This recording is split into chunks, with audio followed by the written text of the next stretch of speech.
Una carrera que parecía imparable terminó abruptamente con una sola pelea. Este video es para ti. Hoy reviviremos la pelea que enterró la carrera de Naseem Hamed, el niño prodigio del boxeo que volaba alto hasta que se estrelló de la manera más dolorosa. Antes de seguir, te invito a darle like al video, suscribirte si te apasionan las historias del boxeo y del espíritu humano, y compartirlo con ese amigo que aún cree que lo ha visto todo. Y ahora dime tú, ¿crees que una sola derrota puede destruir a un campeón? ¿O solo revela quién realmente era? Déjamelo en los comentarios, pero quédate hasta el final, porque vas a ver cómo ciertos detalles aparentemente pequeños fueron construyendo su final, y como un factor oculto que pocos notaron al principio, fue la verdadera causa de su caída. Antes de que su nombre quedara manchado por una sola derrota, Naseem Hamed era un cometa imposible de ignorar. Pero para entender la magnitud de su caída, primero hay que entender la locura de su ascenso. Estamos hablando de un joven que, con apenas 20 años, ya era una superestrella en el Reino Unido. No por tener un estilo tradicional o una historia conmovedora detrás. No, Naseem Hamed rompió todos los esquemas desde el primer momento. Era pequeño, pero explosivo. Era arrogante, pero fascinante. Era el caos, hecho precisión. Desde sus inicios en Sheffield, Inglaterra, el príncipe, como lo apodaron, mostró un nivel de seguridad que rayaba en lo absurdo. Caminaba por el ring con los brazos abajo, el pecho al frente, la barbilla expuesta, pero nadie podía tocarlo. Su estilo se basaba completamente en reflejos ultrarrápidos, movimientos impredecibles y ángulos que hacían ver torpes a sus oponentes. Y si alguna vez lo hacían fallar, él contraatacaba con una potencia que no correspondía a su peso pluma. Naseem no solo ganaba, humillaba, y lo hacía con una sonrisa. Pero su historia no era solo talento. Hay una figura clave que lo formó desde niño, Brendan Ingle,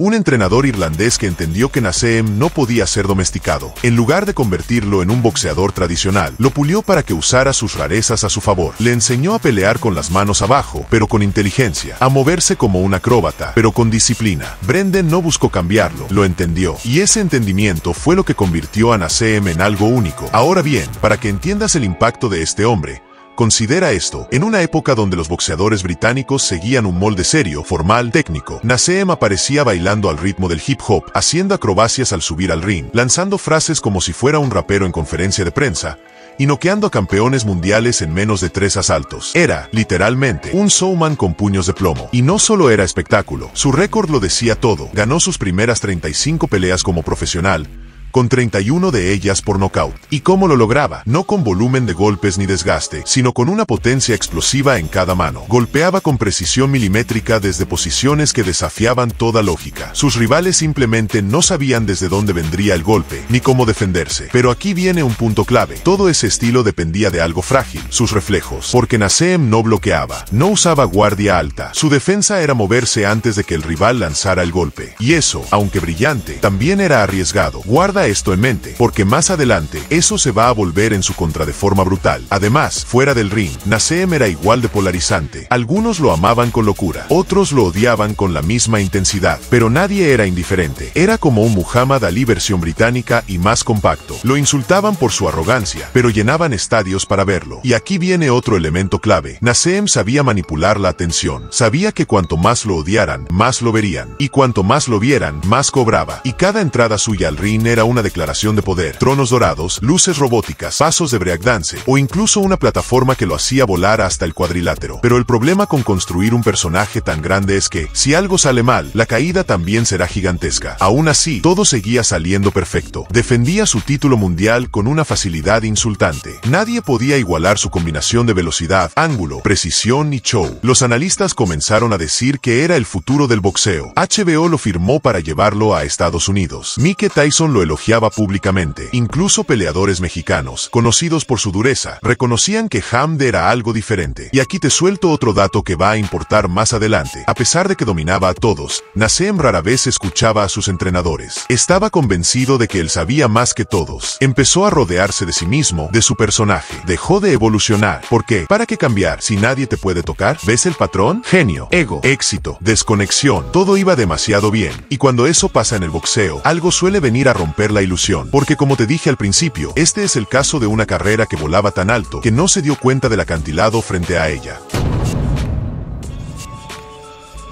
Todo parecía indicar que Naseem era imparable, pero en el boxeo, La soberbia no es solo un defecto, es una sentencia de muerte lenta. Y cuanto más subía Nasem, más se alejaba de su base. ¿Recuerdas que te dije que dejó de evolucionar y que no escuchaba a su equipo? Bueno, guarda eso, porque aquí es donde empieza a cobrarle factura. A finales del año 2000, después de múltiples defensas exitosas, el público ya comenzaba a preguntarse si Nasem podía mantenerse en la cima sin realmente probarse contra los más técnicos y metódicos del boxeo. La presión mediática crecía. HBO quería verlo frente a alguien que no fuera solo un blanco móvil. Los fanáticos exigían una prueba real. Y entonces, llegó el nombre que cambiaría todo: Marco Antonio Barrera. Sí, Barrera, un mexicano que venía de su propio infierno personal, que había perdido, que había sido subestimado y que renació con una versión más fría, calculadora y despiadada. Un boxeador técnico, inteligente, con experiencia y con un hambre brutal de redención. Alguien que no iba a dejarse llevar por los juegos de Nasem. Alguien que iba a castigarlo, si podía atraparlo. Pero aquí va otro dato importante. Nasem subestimó completamente a Barrera. Lo vio como un boxeador viejo estilo, al que podía bailar alrededor y terminar con una bomba. No estudió, no entrenó como antes, no escuchó a su equipo. ¿Te acuerdas de Brendan Ingle, su entrenador de toda la vida? Para esta pelea, ya se había alejado de él. Se rodeó de gente que le decía lo que quería oír. Entrenadores decorativos. Ninguno tenía el poder de hacerle frente. Y eso, en este deporte, es peligroso. Y ahora quiero que entiendas bien esto. Barrera no era el tipo de boxeador que se dejaba impresionar. No le importaban las entradas teatrales, los saltos, las declaraciones provocadoras. Marco había crecido en la guerra, en los gimnasios de barrio, en el dolor. Y sabía algo que Nasem había olvidado. En el boxeo no se trata solo de pegar fuerte, se trata de saber cuando no te puedes confiar. El día de la pelea, todo parecía un evento digno del príncipe. El escenario brillaba, la gente rugía, los flashes explotaban en el aire, y Nasem apareció volando sobre una plataforma como una estrella pop. Pero si prestabas atención al rostro de Barrera, no había una sola expresión, solo concentración, solo cálculo, como si supiera que esa noche no iba a ser parte del show, sino del final. Y cuando sonó la campana, el aire cambió. Desde el primer segundo, Barrera empezó a romper el mito. No mordió el anzuelo del juego psicológico, no se desesperó, no fue por el knockout, fue por el control, por el dominio mental. Y eso desconectó a Nasem, porque aquí es donde entra lo que te dije antes. Su estilo dependía 100% de sus reflejos. No bloqueaba, no tenía un plan B. Y esa noche, esos reflejos no estaban tan afilados. No por edad, no por miedo, sino por exceso de confianza, por falta de preparación, por creerse invencible. Y Barrera lo notó. Empezó a anticipar sus movimientos, a cortarle los ángulos, a frustrarlo, a cerrarle las rutas de escape. Golpe tras golpe, round tras round, lo fue desarmando. Y aquí hay algo brutal. Nasem seguía sonriendo, pero ya no era la misma sonrisa. No era arrogancia, era incredulidad, era frustración, era esa sonrisa de alguien que se está dando cuenta de que su mundo ya no le responde. Barrera lo llevó a una dimensión que Nasem no conocía, la impotencia. Lo empujó contra las cuerdas, lo golpeó con precisión, lo forzó a recibir castigo. Incluso lo estrelló contra el esquinero, en una de las acciones más simbólicas de la pelea, como diciendo: bájate de tu nube, ahora estás en mi mundo. Y lo más impactante de todo fue que Barrera no lo noqueó, no lo destruyó con un golpe demoledor, lo quebró con inteligencia, lo humilló tácticamente. Y eso, para alguien como Nasem, fue mucho peor. El veredicto fue claro: derrota por decisión unánime. Pero lo que nadie sabía en ese momento era que esa derrota no era solo una mancha, era una lápida, porque Nasem, desde ese día, nunca volvió a ser el mismo. Alto ahí. Si llegaste hasta este punto, quiero preguntarte algo. ¿Te está gustando el video? ¿Te atrapó esta historia real de gloria y caída? Si es así, puedes ayudarme dejando un like, suscribiéndote si amas a tu mamá y compartiendo este video con alguien que también quiera saber qué le pasó al príncipe que volaba demasiado alto. Ahora sí, sigamos con el final de esta historia.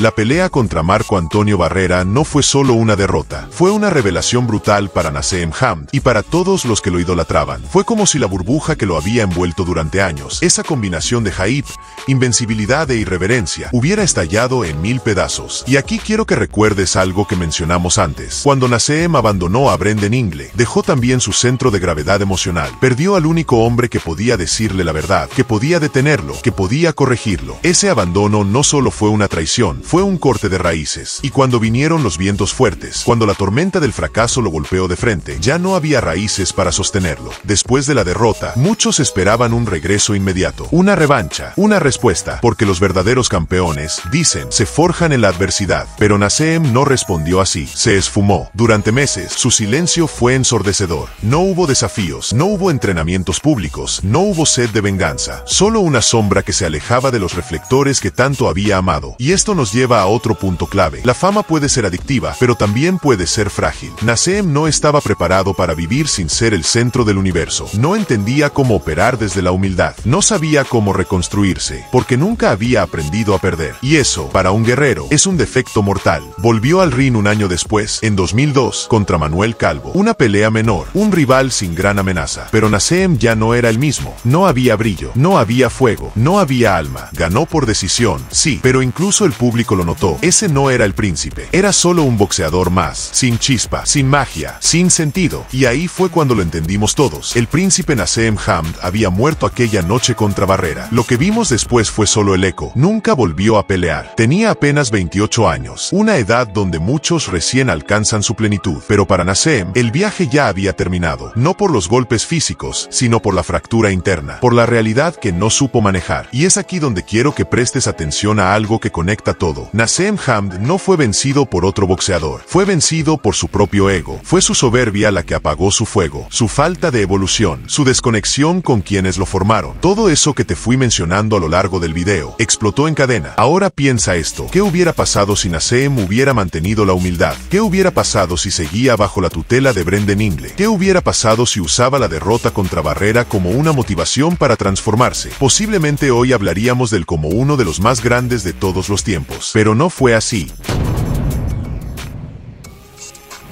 Nasem Hamd fue una tormenta, un cometa que cruzó el cielo del boxeo dejando una estela inolvidable. No solo por su estilo, no solo por sus knockouts, no solo por su arrogancia irresistible, sino porque su historia nos deja una de las lecciones más valiosas que puede enseñarte el deporte. El talento sin disciplina no basta, la confianza sin humildad es un arma de doble filo, y el éxito sin fundamentos sólidos es solo una ilusión. Nasem nos mostró lo que es posible cuando se mezclan el instinto, la velocidad y el espectáculo, pero también nos mostró lo que sucede cuando se olvida que el boxeo, como la vida, es un juego de adaptación, y él dejó de adaptarse. Por eso su historia no es solo la de una carrera enterrada, es la de una estrella que cayó por su propio peso, y en ese derrumbe, dejó brillar una verdad poderosa. No se trata de cuánto talento tengas, se trata de qué haces con él cuando ya no todos te aplauden. Y ahora quiero saber tu opinión. ¿Crees que Nasem hubiera podido regresar si cambiaba su mentalidad? ¿O crees que su final estaba escrito desde el momento en que dejó de escuchar a quienes lo hicieron campeón? Déjamelo en los comentarios. Y si te gustó este video, ya sabes qué hacer. Dale like, suscríbete si amas a tu mamá, y comparte esto con ese amigo que cree que puede llegar lejos solo con talento. Aquí, en este canal,